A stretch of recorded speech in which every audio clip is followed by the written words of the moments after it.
تازه خبر طالبانو د کمال خان د بن اوبه ایران ته خوشي کړي.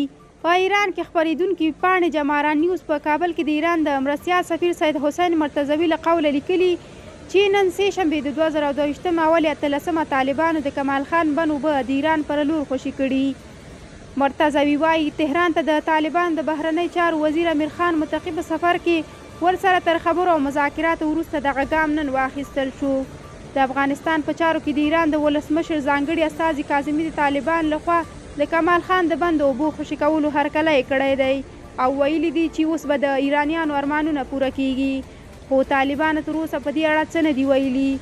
ولسمشر محمد اشرف غني د 1400 کال وري 4 نیټه د کمال خان اوبو بند پرانستو. ولسمشر غني د کمال خان بند پرانستلو مراسمو کې ویلي وو چې د کمال خان په فعالېدو سره مهاجر شوي مرغان بیرته هیواد ته راستانه شول. زه غواړم مهاجر انسانان هم بیرته خپل هیواد ته راستانه شي. د افغانستان اوبه باید په جدي ډول مدیریت کړو. ښاغلي غني همدارنګه زیاته کړې وه چې د کمال خان بند په پرانستلو سره د نیمروز د خلکو 100 کلنه هیله پوره شوه او په خبره یې دغه لویه ملي پروژه کولی شي د خلکو په منځ کې ملي یووالی رامنځته کړي. په یاد بند کې د اوبو ذخیره کولو بهیر د 1499 کال په سلواغې میاشت کې پیل شوی و.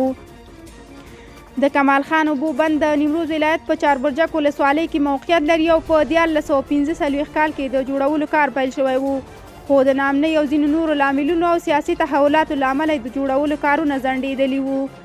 کمال خان بند د 18 متره په جګوالي سره د 52 میلیونه متره مکعب اوبو ذخیره کولو ظرفیت لري. د افغان چارواکو په وینا دغه بند په 80,000 هکتاره ځمکه خړوبه کړي او هم به 9 میګاواټه برېښنا تولید کړي.